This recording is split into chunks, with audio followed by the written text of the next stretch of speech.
സമൂഹത്തിൽ ഒറ്റപ്പെട്ട് ആരും സഹായിക്കാനില്ലാത്ത നിരാലംബരെയും ചേർത്ത് പിടിച്ച് അവർക്കൊരു തണലും കരുതലുമാകാൻ കുറച്ച് സാമൂഹിക സന്നദ്ധ സേവകർ ചേർന്ന് നടത്തുന്ന പൊതുപ്രവർത്തനമാണ് Indian national human rights protection എന്ന സംഘടന. സമുദ്രതീര മതേതര വയോജന കേന്ദ്രത്തിൽ അവർ സന്ദർശനം നടത്തുകയും അവരുടെ കാരുണ്യ പ്രവർത്തനങ്ങളുടെ ഭാഗമായി അംഗങ്ങൾക്ക് വസ്ത്രവിതരണം നടത്തുകയും ചെയ്തു. സമൂഹത്തിൽ ആവശ്യമാർന്ന കാര്യം ആ അർഹതയ്ക്ക് അനുസരിച്ച് കണ്ടെത്തി അത്തരമൊരു സ്ഥാപനം നടത്തുവാൻ പലരും മെനക്കെടാത്ത ഇതേപോലെ ഉള്ള സ്ഥാപനം നടത്തുവാൻ തയ്യാറാകില്ല. വരുമ്പോൾ മയക്ക് കിട്ടുമ്പോൾ ഞങ്ങൾ അങ്ങനെ ചെയ്യുന്നു ഇങ്ങനെ ചെയ്യുന്നു എന്നൊക്കെ പറഞ്ഞു പോകുമ്പോൾ അല്ലാതെ ഇത്തരത്തിലുള്ള സ്ഥാപനം നടത്താൻ സന്മനസ് കാണിച്ച ബഹുമാനായ ഈ സ്ഥാപനത്തിൻ്റെ നടത്തുകാരനായ സുഹൃത്തെ, ബഹുമാനായ ഞങ്ങൾ Indian national human rights protection എന്ന നാട്ടിലെ ജനങ്ങൾക്കാകെ ഹ്യൂമൻ റൈറ്റ്സ് ഒരു വ്യക്തിക്ക് കിട്ടേണ്ടുന്ന ആനുകൂല്യങ്ങൾ നിഷേധിക്കപ്പെടുമ്പോൾ അതിനെതിരെ ഒന്നും വലിയ കാഹളമുരയ്ക്കുള്ള പരിപാടിയൊന്നുമല്ല, ഒക്കുന്ന സഹായങ്ങൾ ചെയ്യുന്ന ഒരു എളിയ സംഘടന. ആ നിലയിൽ എന്നോടൊപ്പം 6 പേർ ഞങ്ങൾ കടയ്ക്കൽ നിന്ന് വന്നിട്ടുണ്ട്. നാഷണൽ ഹ്യൂമൻ റൈറ്റ്സ് പ്രൊട്ടക്ഷൻ എന്ന വെറും എളിയ സംഘടന. അതുകൊണ്ട് നാട്ടുകാരങ്ങനെ ചെയ്തോ ഒരു 500 രൂപ ഇങ്ങോട്ട് തായോ നമ്മളിവിടെ കുറേ വസ്ത്രങ്ങൾ വാങ്ങിക്കൊണ്ട് കൊടുക്കട്ടെ എന്ന് പറഞ്ഞുകൊണ്ട് കൊണ്ടുവന്നിട്ടുള്ളതല്ല ഇതൊന്നും. ഞങ്ങൾ തന്നെ ഈ 6 പേരും കൂടി എടുത്ത് അതുകൊണ്ട് ഇതങ്ങ് ഇവിടെ എല്ലാം ആയോ ഒന്നുമല്ല. പക്ഷേ വസ്തുത പറയുമ്പോൾ ഞങ്ങളുടെ കുടുംബാംഗങ്ങൾ, ഞങ്ങളുടെ വൈസ് പ്രസിഡന്റ് പറഞ്ഞ പോലെ തന്നെ ഞങ്ങൾ വീട്ടിൽ കഴിയുന്നു, നിങ്ങൾക്ക് ഇത്തരത്തിലുള്ള ഒരു സ്ഥലത്ത് വന്നെത്തപ്പെടേണ്ടി വന്നു. ആ അർത്ഥത്തിലുണ്ടായ നിങ്ങളുടെ വിഷമത്തിൽ 100%, 99% പങ്കെടുക്കുന്നതല്ല, 100% ആ ദുഃഖത്തിൽ പങ്കുചേരുന്നു. നിങ്ങൾക്ക് ഇവിടമാണ് ഇപ്പോൾ നിങ്ങൾക്ക് ഉള്ള വീട്. ഇതിനെ ആ അർത്ഥത്തിൽ കണ്ടുകൊണ്ട് നിങ്ങൾ എല്ലാവരും തന്നെ മുന്നോട്ട് പോവുക. തുടർന്ന് INOHRP സംഘാടകൻ അനിൽ, INOHRP കൊല്ലം ജില്ലാ വൈസ് പ്രസിഡന്റ് ബേബി, ജില്ലാ എക്സിക്യൂട്ടീവ് മോഹനൻ പിള്ള, ജില്ലാ എക്സിക്യൂട്ടീവ് ശ്രീദേവി, സമുദ്ര കോർഡിനേറ്റർ ജയഘോഷ് എന്നിവർ സമുദ്രതീരം മതേതര വയോജന കേന്ദ്രത്തിലെ അച്ഛനമ്മമാരുമായി സംവദിച്ചു.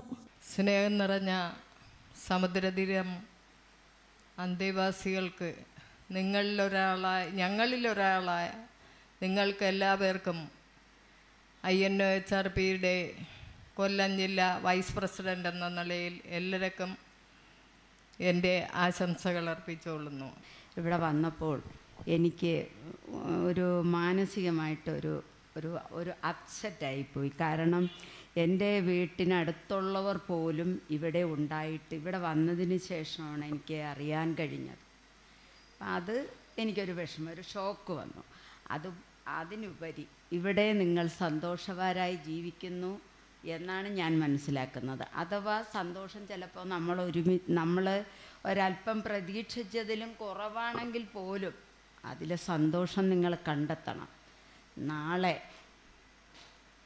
ഞങ്ങൾക്കും ഇതേ ഗതികേടെന്നല്ല ഞാൻ ഉദ്ദേശിക്കുന്നത്, പക്ഷേ ഇതുപോലൊക്കെ തന്നെ വരാം. കാര്യം മക്കൾ നമ്മളെ കാര്യങ്ങൾ നോക്കാതെ വരുമ്പോഴാണ്, അല്ലെങ്കിൽ ഭർത്താവ് നമ്മുടെ കാര്യങ്ങൾ നോക്കാതെ വരുമ്പോൾ, അല്ലെങ്കിൽ ഭാര്യ നമ്മുടെ കാര്യങ്ങൾ നോക്കാതെ വരുമ്പോൾ, അതുവരെ ഒരു കുടുംബത്തിൻ്റെ അത്താണിയായിരുന്ന ഒരാളെ പുറന്തള്ളാൻ ഇന്ന് ആ ലോകം വളർന്നു. ഇപ്പം നമുക്ക് ഈ സമൂഹത്തിൽ കാണുന്ന ഏറ്റവും കൂടുതൽ പ്രധാന പ്രശ്നം എന്ന് പറഞ്ഞാൽ പണമില്ലാത്തതിൻ്റെ അല്ല, നോക്കാൻ ആളില്ലാത്തതാണ് ഇപ്പോൾ പ്രശ്നം. മുമ്പ് പണത്തിൻ്റെ പ്രശ്നങ്ങളായിരുന്നു, ഇപ്പം നോക്കാൻ ആരുമില്ല. വീട്ടിൽ 1-2 കുട്ടികളുണ്ടാവുള്ളൂ, അവർ പുറത്തെവിടെയെങ്കിലുമൊക്കെ ആയിരിക്കും ജോലിക്ക് പോയി താമസിക്കുന്നത്. അപ്പോൾ ഈ ഒരു കണ്ടീഷനിൽ, അപ്പോൾ ഈ ഒരു അവസ്ഥയിൽ നമ്മുടെ ഇങ്ങനെയുള്ള സ്ഥാപനങ്ങൾ ചെയ്യുന്ന വലിയ വലിയ കാര്യങ്ങളാണ്.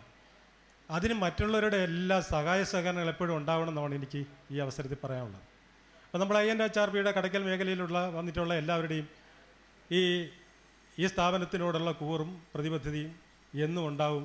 കഴിയുന്ന സഹായങ്ങൾ നമ്മുടെ ഭാഗത്തു നിന്നുണ്ടാവും.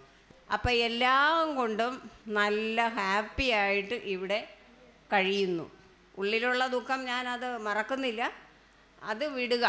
നമ്മളെ ഉപേക്ഷിക്കപ്പെട്ടവരെ കുറിച്ച് ഇനി നമ്മൾ ചിന്തിക്കുക പോലും വേണ്ട. അങ്ങനെയുള്ള മക്കളായാലും ആരായാലും നമ്മൾ മറക്കാൻ കഴിയില്ല. പക്ഷേ അതിനെക്കുറിച്ച് ബേജാറാവാതെ ഇപ്പോൾ പുതിയ അന്തരീക്ഷവുമായി നിങ്ങളെ മക്കൾ ആരാണ്?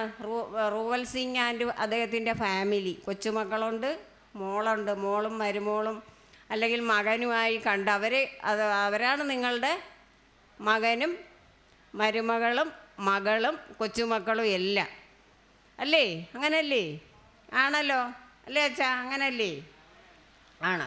അപ്പോൾ അത്തരത്തിൽ സന്തോഷവതികളാൽ സന്തോഷവാന്മാരുമായിട്ട് ഇരിക്കുക. കടന്നു വന്നിട്ടുള്ള നമ്മൾ ഒരുമിച്ച് വന്നിട്ടുള്ളവരുടെ അഭിപ്രായം, ഈ സ്ഥാപനത്തിന് വിലയിരുത്തിയപ്പോൾ അവർക്ക് തോന്നിയ വിചാരം അതാണ് പങ്കുവയ്ക്കപ്പെട്ടത്. ഈ സ്ഥാപനത്തിൽ ഇതിൻ്റെ തുടക്കം മുതൽ തന്നെ ബന്ധപ്പെടാനും രൂപീകരണ കാലത്ത് അനുഭവിക്കപ്പെട്ട മാനസിക പീഡനം ശ്രീ റുവൽ സിംഗ് എന്ന ചെറുപ്പക്കാരൻ ഏറ്റെടുത്ത ദൗത്യം, ആ ഉത്തരവാദിത്വ ബോധം ഇന്ന് മറ്റു സ്ഥാപനങ്ങളിൽ മാതൃകയാക്കാൻ ശ്രമിക്കുന്നെങ്കിൽ പോലും അവർക്ക് നടത്താൻ കഴിയാതെ പോകുന്നു എന്നുള്ളതാണ്. സ്വന്തം സഹോദരങ്ങളെപ്പോലെ അമ്മയെപ്പോലെ സംരക്ഷിക്കുന്ന ഈ ചെറുപ്പക്കാരൻ, മറ്റു പ്രദേശങ്ങളറിയാം, ഒരുപാട് സ്ഥാപനങ്ങൾ ചാരിറ്റബിൾ ട്രസ്റ്റ് എന്ന ബോർഡ് വെച്ചിട്ടുണ്ട്. എല്ലാം സേവന മനോഭാവമല്ല, ശമ്പളം കൊടുത്താണ് ചെയ്യുന്നത്. അതിൽ സേവന മനോഭാവം എന്ന് പറയാൻ കഴിയില്ല. അത് അക്കണക്കിന് നോക്കുമ്പോൾ സ്വന്തം വീടും മുറ്റവും സമ്പത്തും ഈ സാധു ജനങ്ങൾക്ക് വേണ്ടി വിനിയോഗിക്കുന്ന ഈ മഹത് വ്യക്തി നാടിന് ഒരു എഴുതി ചേർക്കാൻ പറ്റുന്ന വലിയൊരു അധ്യായമാണ്. തീർച്ചയായും ഞാൻ നീട്ടുന്നില്ല. എല്ലാവർക്കും ആശംസകൾ നേർന്നുകൊണ്ട് INO HRPയുടെ തുടർന്നുള്ള സേവനവും ചെറിയ സഹായവും ഈ സംഘടനയ്ക്ക്, ഈ സ്ഥാപനത്തിന് പകരും എന്ന് ഉറപ്പ് നൽകിക്കൊണ്ട് എല്ലാ പ്രിയപ്പെട്ടവരോടും ഈ യോഗത്തിൻ്റെ മറ്റു ഔപചാരികമായ ചടങ്ങുകളൊന്നും ഇല്ലാത്തതുകൊണ്ട് യോഗം അവസാനിച്ചതായി അറിയിക്കുന്നു. എല്ലാവരോടും നന്ദി അറിയിക്കുന്നു.